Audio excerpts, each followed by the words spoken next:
Well, welcome to my channel, Mr. Mountains Adventures. My name's Alex, and welcome to a pretty niche and nerdy collaboration video with Thermal Master. So on this channel, I like looking at tech which I use in the van, and I like to experiment with things. Cameras are one of them. I recently put in a surround CCTV system, and also I do a lot with thermal cameras, from using them for some of my long-term technical reviews, and when I'm on the Arctic trip, using them for seeing some wildlife, such as moose. And speaking of wildlife, you have a lot of reindeer in the road, which can be problematic, and moose, which are significantly more problematic. Whilst talking to Thermal Master about a thermal camera, we got onto a different subject, and they offered me this.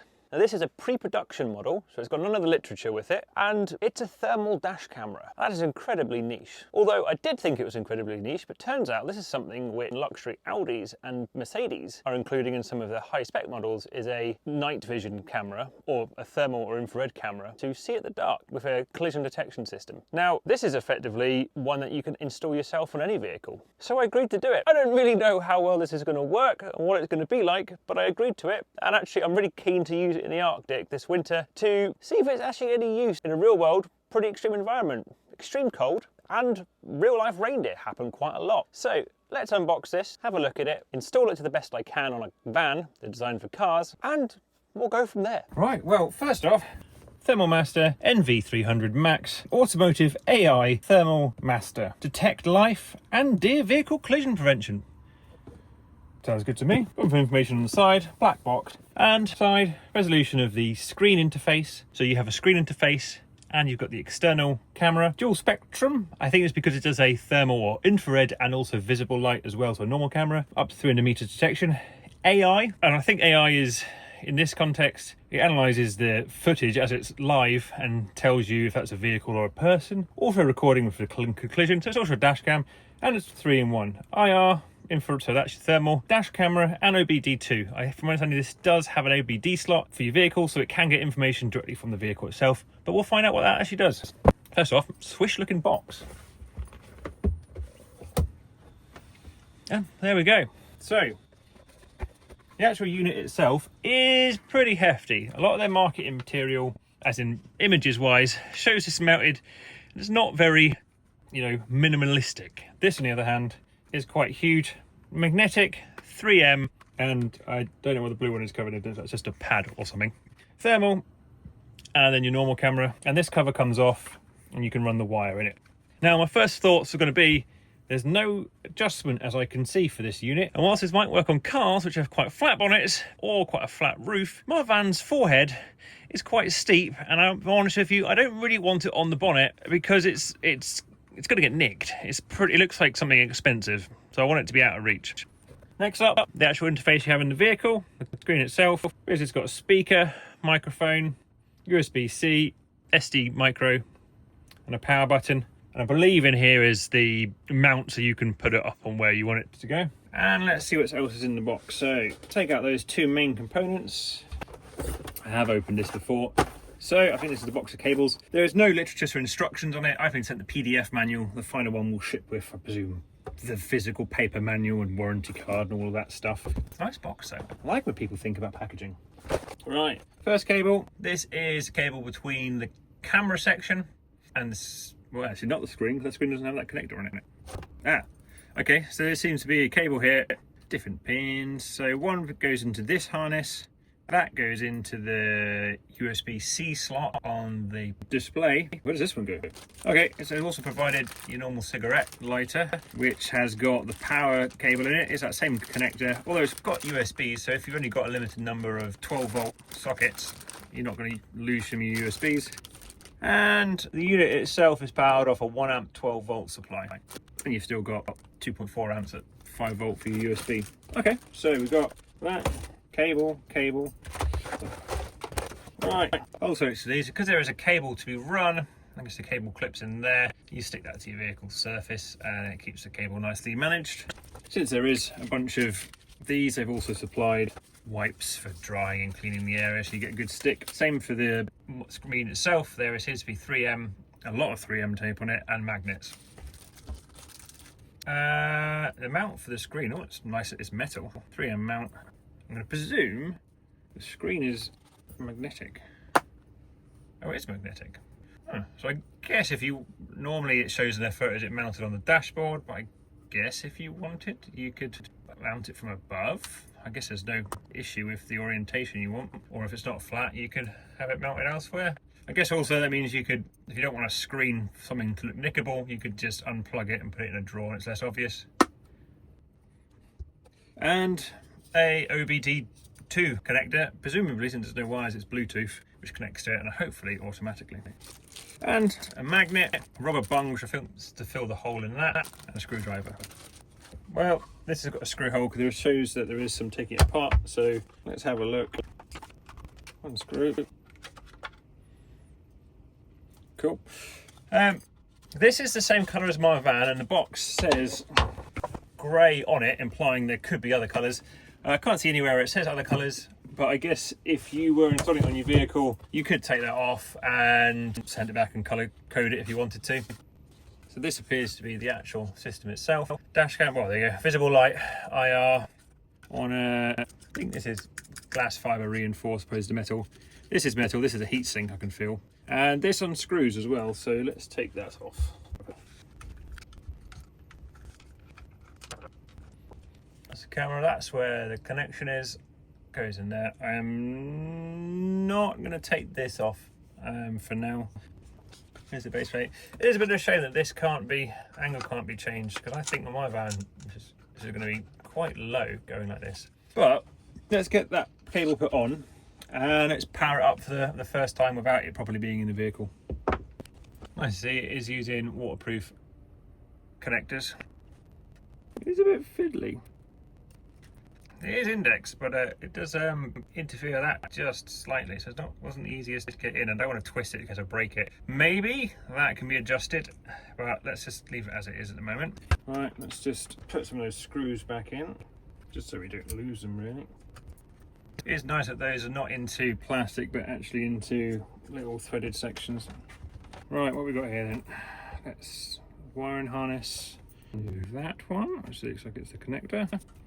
Power supply. I actually do have a socket just on my workbench I can use. Right, all this should need to do now is just turned on really. Well, let's plug it in then. I mean, the cable is quite strong. I guess after you've got it mounted fully it'll be fine there. Let's hold it, bring it up towards you guys. Okay, nothing at the minute. Let's go look at the manual. Turn 2. I mean, this feels like, well, okay, my power station, which I've now plugged this into, says it is drawing current, 13 watts. We've got nothing on this. All right, I'm still a bit baffled. I'm going to unplug that from there, put it into the actual van, plug that in and see if that has something to do with why it's not turning on. Okay, attempt 2, OBD2 reader is plugged in. That's plugged in. Let's just turn the vehicle on. No, all right, let's start the engine, although I haven't started the van in about a month. Right, let's see if it actually works this time. I'm not sure. Yeah, just testing it on here at the minute on a power station so I can see the readout, and it's currently getting 13 watts out, and then unplug it and it's gone. So it is 13 watts is going out, which is the maximum for that being 12 volt 1 amp. Nothing on there. Well, if you're watching this at time of release, it's almost Christmas, and because of that, I've got a Christmas giveaway. So I've got a partner for this video, which is Anker, which we know I've used quite a lot, and they've asked me to do a Christmas giveaway of the Anker SOLIX C1000 power station, which, if you've seen on the channel, is one that I use a lot. You've seen it feature throughout the Arctic content. Well, power stations have their use. Need to do some of the heat shrinking for the electrics, and it's currently -20. And you would have seen it used for a multi-day e-bike packing trip to keep the bikes charged up whilst we were cycling a 265-kilometre route around Scotland. It's had a bit of a hard life. I've got it so cold it stopped discharging well below -20 when I had it running a diesel heater. Inside it's running off the Anker. Try and defrost my frozen fuel lines. Also kind of got itself chucked down a cliff when the bike it was attached to fell down the cliff. That's not meant to be done there. The bike fell over pushing it, so I'm going to grab it. I think it's all fine. Still works. It also ended up in the river as well when the bike it was on fell in a river. And it is my favourite power station in the 1 kilowatt range. To enter the giveaway, you will need to comment something on this video, but look at the description for the main details on what you need to do. Additionally, as it's Christmas time, Anker SOLIX have got their Christmas sales on, so check out their website as well, and the link in the description to find some of the deals Ankers have got currently on across the whole of their range. Brilliant for me that my channel's got to a point now where I'm getting asked to do giveaways so I can give back to you guys, people who watch the videos. So thank you very much, check the description for all that information, and let's get back to the main video. Right, it's a week later and I've got to the bottom of what the issue was. So what was quite nice was, because this is a pre-production unit and it's testing, I was able to take some thermal footage with one of my other thermal cameras of what my problem was, and they sent it to a technical team and they were able to figure it out. Turns out the issue was the charge cable, so not so much the charger aspect itself, but in the cable towards the socket there is reverse polarity. So after we figured that out from the thermal footage I sent them, they asked if I could fix it. They're going to send me a new cable anyway, but snipped it, swapped the cables around, and the unit powered up first time. But it's nice when you're actually working with someone on a pre-production model that there are issues, and it seemed there's a batch issue with some of these cables, so they are sending new cables out to other people who are also looking at this camera. But it's pre-production, issues happen. So let's actually get it fired up. So then, let's get that screen protector off and plug it in. Oh, helps to actually turn the power station on. And turn it on.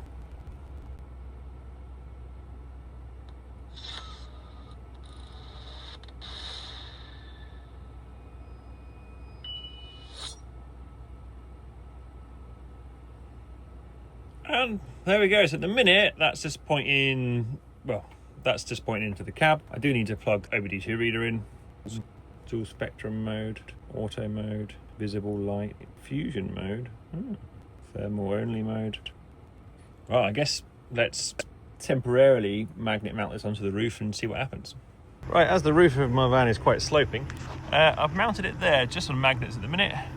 We can adjust it and play with it in a minute. Cable can run all the way down there, outside of the windscreen, and then in through the firewall to there. Right, so I moved it onto the chair, we've chucked it on the roof, and that's what I've currently got.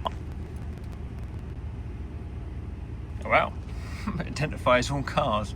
So I've managed to get it connected to the Wi-Fi. It is a little strange how it does it. This, you've got, by default, I thought that this was making its own Wi-Fi which the phone would connect to, which is what you'd normally do, but instead this is the internet settings which this is looking for. So I had to get it to work the first time, I had to make a hotspot on my phone, which was the same as this, and then just auto-connected. But we're now online. Live, you can see events when I was testing it yesterday. More videos.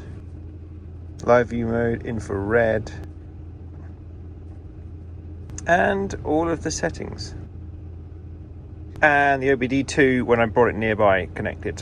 So, had it in for about 2 weeks now to test it, and I quite enjoy it. It does what it's meant to do, so it's meant to be able to show you people or living objects, deer, animals, long before you'd see them with the headlights, much like it does in more luxury car brands which have it built in, like the Audis and Mercedes. And it does that. I was away on a family holiday in Centre Parks, and when you're in there, it's quite a dark forest to drive to there on the first night.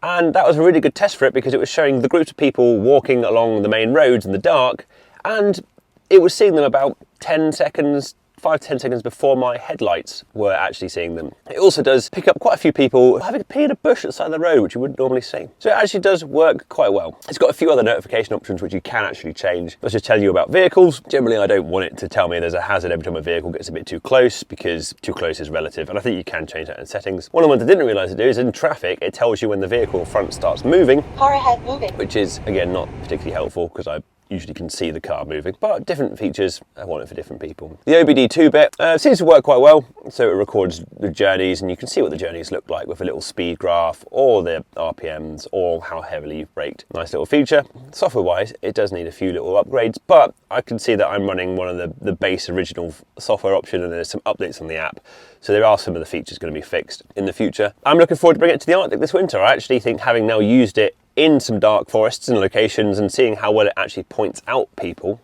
it works quite well. So it should be interesting in the Arctic, hopefully, to point out reindeer and moose, which I might not see. One of the thoughts for me was, is it going to be a distracting device? And it is a little bit to put in to begin with. I think much like anything you'd add to your dashboard, well, you do end up looking at it quite often when it's new and exciting. Even the same as my OBD reader, I don't really look at that as much anymore. I just look at it when I want to. So having it up there tucked away out of my vision is not too bad, actually. I can see why in the Mercedes and Audi's version, where it's built into the screen version of a dashboard, it's probably a little bit easier for you to see. I also found in heavy rain, it still does work quite well. So often in heavy rain, you end up losing the contrast of the scene, so it's quite flat until there is something such as a vehicle which is a lot hotter, and then the contrast increases. For icy conditions, which I'm going to see this winter, it does actually have a defrost mode in, which I will be trying out later on. Now, being mounted here, the lenses do get dirty, do get rain on. Unlike a normal dash cam, you can't mount this inside. Visible light goes through glass. However, thermal cameras or infrared light doesn't pass through glass.